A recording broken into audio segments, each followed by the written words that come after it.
chair. Il a habité parmi nous. Le Verbe. Et le Verbe s'est fait chair.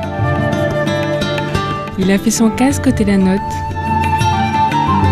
La parole a mis un mot.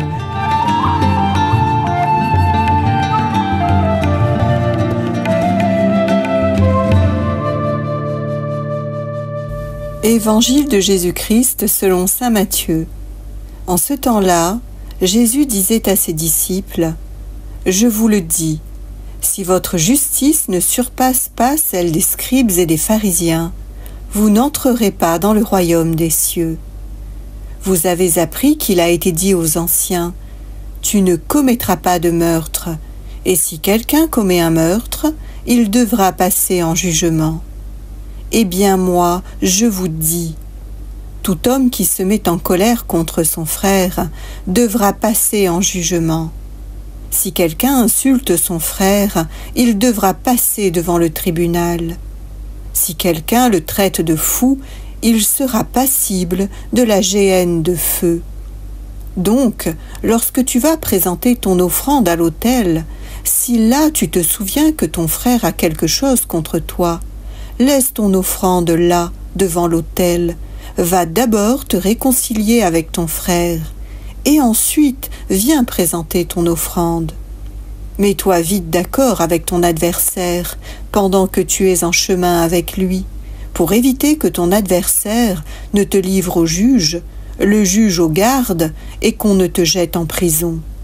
Amen, je te le dis, tu n'en sortiras pas avant d'avoir payé jusqu'au dernier sou.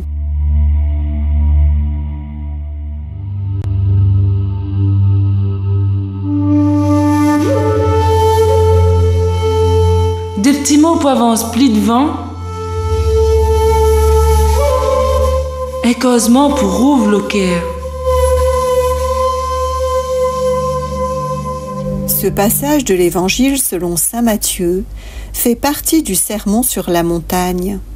Jésus enseigne les disciples sur la justice radicale qu'ils doivent exercer pour accéder au royaume des cieux.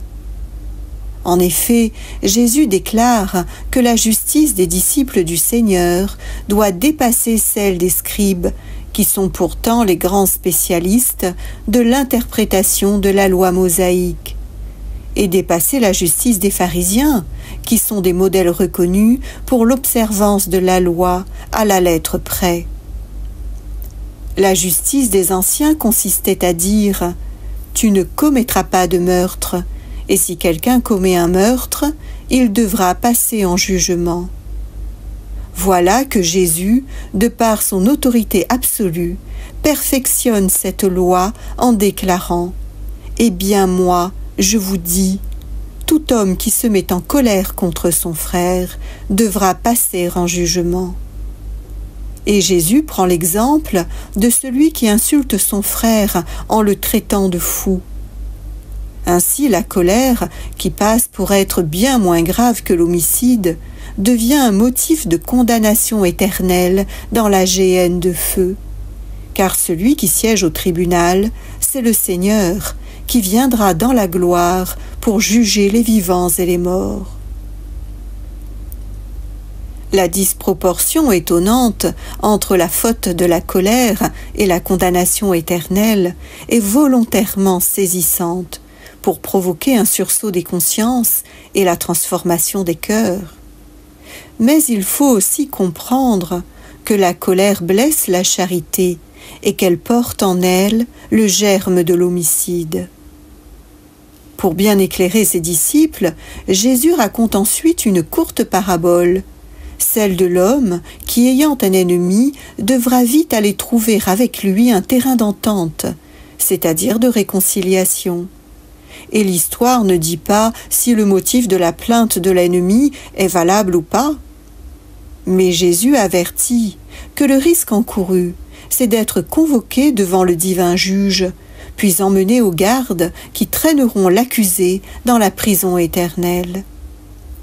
De plus, c'est une urgence que d'aller se réconcilier avec le frère qui a quelque chose contre soi, pour pouvoir ensuite se présenter devant le Seigneur.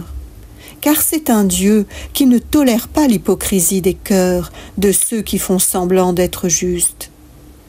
D'ailleurs, Jésus explicitera le commandement de l'amour que l'on doit avoir pour Dieu, en le faisant suivre d'un deuxième commandement qui lui est lié. Tu aimeras ton Dieu plus que tout, et ton prochain comme toi-même. Frères et sœurs, dans cette première semaine de Carême, rejetons tous les crimes que nous avons commis, faisons-nous un cœur nouveau et un esprit nouveau. Pourchassons les petits désaccords, les mésententes, les disputes, les conflits qui se glissent comme un serpent, insidieusement, dans nos familles, avec nos amis, avec nos collègues. C'est pour nous l'occasion de faire le point sur nos rancunes et nos inimitiés, l'occasion de discerner le pardon que l'on doit aux frères et le repentir que l'on doit à Dieu.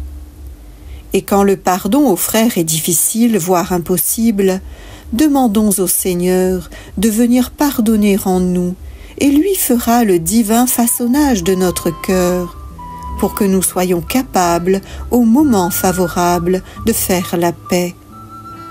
Enfin, faisons nôtre la promesse de notre Seigneur Jésus-Christ. Heureux les doux, car ils obtiendront la terre promise. Amen.